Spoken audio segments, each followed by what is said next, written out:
तमाम नागरिक अधिकारी मेरी वहीं पर मौजूद है। जब से मैं कैंडिडेट घोषित हुआ हूँ तो क्षेत्र के लोग मुझे बहुत पसंद कर रहे हैं। जब भी मैं कहीं लोगों से मिलने के लिए जा रहा हूँ तो बड़ी संख्या में भीड़ इकट्ठी हो जा रही है। अन्य जो वहाँ पे प्रत्याशी हैं, जो लोग हैं, वो हटाए हुए हैं कि ये लोकल कैंडिडेट हैं, हम लोग बाहर के हैं, अभी इससे तो लोग ज़्यादा जुड़ जाएंगे। इसीलिए मुझे तमाम तरीके से जो है दबाव बनाया जा रहा है कि हम वहाँ पे अपना जो प्रचार है अच्छी तरीके से न कर पाएँ। जब पिछला चुनाव हुआ था तो समाजवादी पार्टी और बहुजन समाज पार्टी के बीच में मतों का जो अंतर था वो मात्र 8,000 का अंतर था। इसलिए बहुजन समाज पार्टी सीधे लड़ाई में।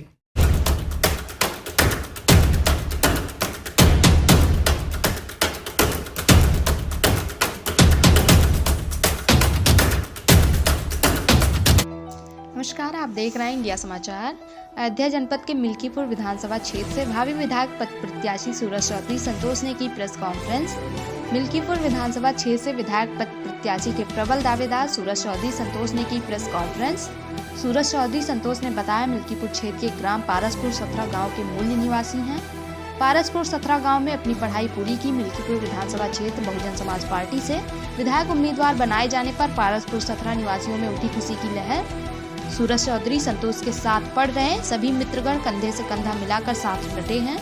बहुजन समाज पार्टी से सूरज चौधरी संतोष को उम्मीदवार बनाए जाने पर मिल्कीपुर विधानसभा क्षेत्र में खुशी का माहौल।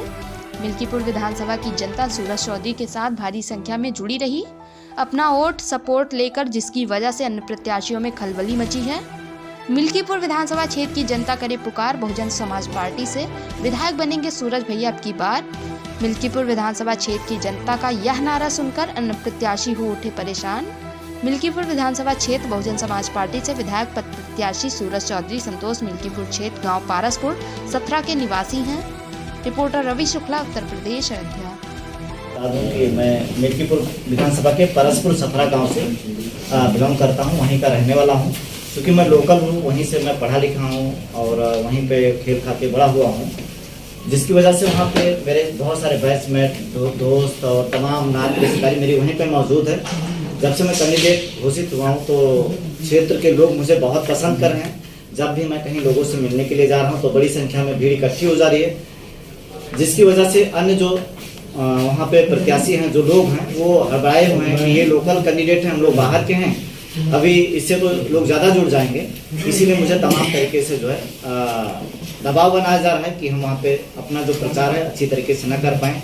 रोका जा रहा है टेलीफोन के माध्यम से या और तमाम तरीके का मशीनरी का इस्तेमाल करते हुए मेरे चुनाव प्रचार को जो है तमाम दबाव के माध्यम से मुझे रोका जा रहा है कि हम अपने कार्य को सही से करने न पाएँ, पीछे हट जाएँ।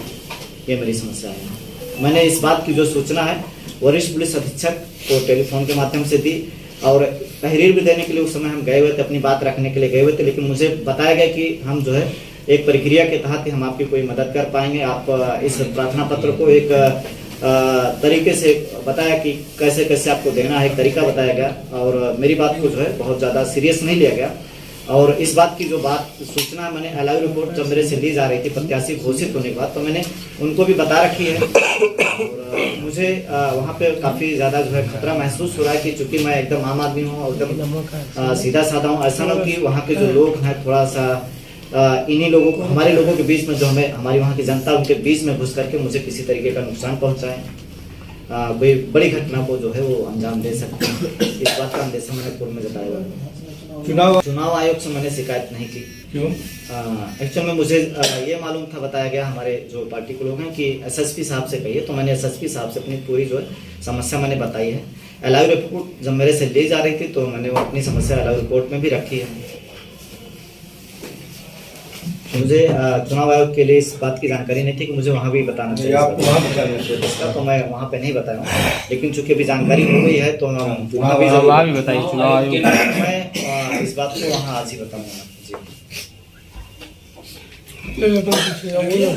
मित्र हैं, बैचमेट हैं, साथी हैं, हम लोग एक साथ ही खा लेकर के एक साथ ही बड़े हुए हैं, खेले कूदे हैं, पढ़े लिखे हैं।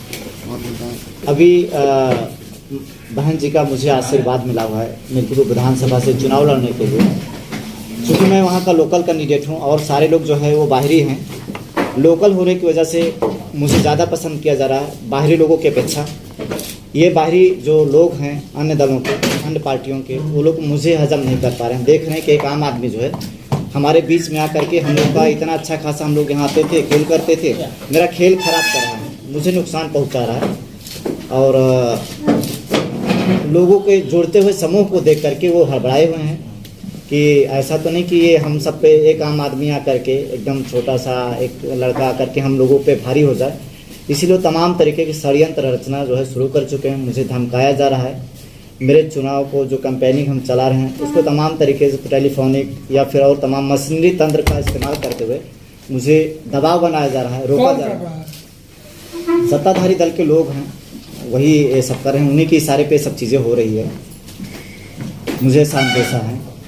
और चूँकि लोकल में एक्चुअल में इतना अच्छा लोग मुझे पसंद कर रहे हैं बीएसपी कैंडिडेट के रूप में कि एकदम अन्य लोग एकदम से घबरा गए। कहीं मैं चौराहे पर जा रहा हूँ, लोगों के बीच में जा रहा हूँ तो एक बड़ा क्राउड वहाँ पे इकट्ठा हो जा रहा है, जिससे लोग चौंके हुए हैं और मुझे चाह रहे हैं कि चुनाव मैदान से हम पीछे हट जाएँ या हमारा जो चुनाव कैंपेन है वो सही तरीके से ना हो पाए। और इस बात की जो सूचना है मैंने वरिष्ठ पुलिस अधीक्षक फैजाबाद को भी टेलीफोनिक माध्यम से और जब लाइव के माध्यम से रिपोर्ट ली जा रही थी तो मैंने वहाँ भी अपनी जो समस्या है मैंने उनको अवगत कराया। फिलहाल अभी कोई उनकी तरफ से कोई एक्शन नहीं लिया गया, अगर लिया गया तो मुझे जानकारी नहीं है। लिखित तहरीर देने के लिए हम एसएसपी साहब के समक्ष गए हुए थे, लेकिन हमें ये कह दिया गया कि आप जो है ये एक प्रक्रिया के तहत अपनी जो है तहरीर दीजिएगा, तब इस पर हम कार्रवाई करेंगे। मुझे क्लियर नहीं कि वो क्या कहना चाह रहे थे, लेकिन हाँ ये बताया गया कि एक प्रोसेस के तहत हम आपको सुरक्षा दे पाएंगे। लेकिन चूंकि टिकट मेरा जो है बीएसपी से क्लियर हो चुका है और मैं लगातार क्षेत्र में काम कर रहा हूँ, जिससे मुझे अंदेशा है कि कभी भी मेरे साथ बड़ी वारदात जो है, जो हमारे विरोधी दल हैं उनके जो कैंडिडेट्स हैं या अन्य जो असामाजिक तत्व है उनके द्वारा जो है मुझे नुकसान पहुंचाया जा सकता है।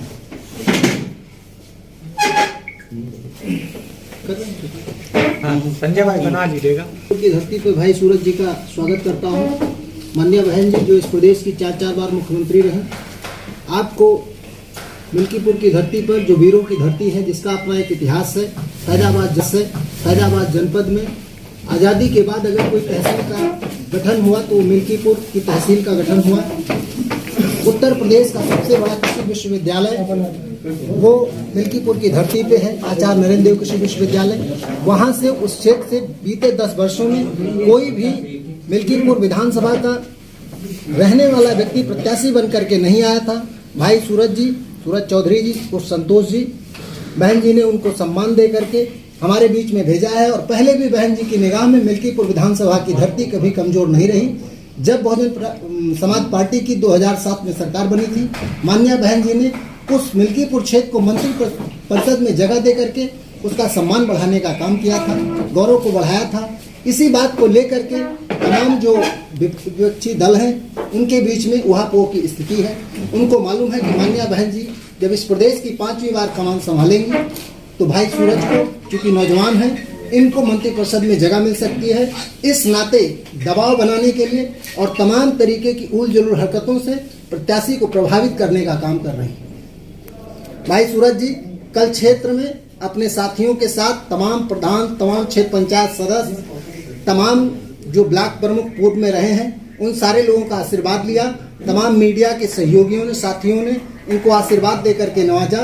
हर ग्राम सभा में इनका फूल मालाओं से स्वागत हुआ और इनके स्वागत सत्कार को देख करके विरोधियों में एक बहुत बेचैनी का माहौल तैयार होने के नाते, जैसा कि मुझे संज्ञान अभी प्राप्त हुआ है कि इनको धमकी दी जा रही है। लेकिन हम ये बताना चाहते हैं कि कानून का राज बहन जी ने इस पूरे प्रदेश में कायम किया था, जो कि भारतीय जनता पार्टी में पुलिस को आगे करके, पुलिस के लोगों को आगे करके और तथाकथित भाजपा के राम नामी जो अपराधी तत्व हैं वो इनको धमकाने का अगर प्रयास कर रहे हैं तो मिल्कीपुर में किसी की बदमाशी चलेगी नहीं। और सरकारी तंत्र के जो भी अधिकारी हैं, हम चाहते हैं आप मीडिया के साथ ही सहयोग करके इस बात को संज्ञान लेकर के अधिकारियों के संज्ञान में डालने का काम करें। और चूंकि अगर किसी भी दल के प्रत्याशी के साथ कोई अप्रिय घटना घटती है तो उसके लिए पूरी तरह से प्रशासन जिम्मेदार होगा। और भाई सूरज जी को वहाँ के क्षेत्र के तमाम ग्राम प्रधान, तमाम क्षेत्र पंचायत पूर्व में रहे ब्लॉक प्रमुख और तमाम पूर्व में रहे विधायक पद के प्रत्याशियों का आशीर्वाद प्राप्त है, उनका वरदहस्त प्राप्त है और बहुजन समाज पार्टी वहां से लगभग 1 लाख मतों से वहां से विजयी होने जा रही है, जैसा कि अंदेशा है। और इनका काफिला गुजरने के बाद, क्योंकि जब पिछला चुनाव हुआ था तो समाजवादी पार्टी और बहुजन समाज पार्टी और इनका काफिला गुजरने के बाद, क्योंकि जब पिछला चुनाव हुआ था तो समाजवादी पार्टी और बहुजन समाज पार्टी के बीच में मतों का जो अंतर था वो मात्र 8,000 का अंतर था। इसलिए बहुजन समाज पार्टी सीधे लड़ाई में है। अगर पूरे फैजाबाद जनपद में गिनती की जाएगी तो 5 विधानसभा में सबसे मजबूत स्थिति में बहुजन समाज पार्टी मिल्कीपुर में है। वहाँ के सारे कार्यकर्ता सक्रिय हैं, विधानसभा अध्यक्ष सक्रिय है, विधानसभा महासचिव सक्रिय हैं, सारे सेक्टर के अध्यक्ष, बूथ के अध्यक्ष मजबूती और मुस्तैदी के साथ बहुजन समाज पार्टी के साथ खड़े हैं। इसी के साथ अगर आप लोगों को कोई सवाल पूछना हो तो आप पूछ सकते हैं।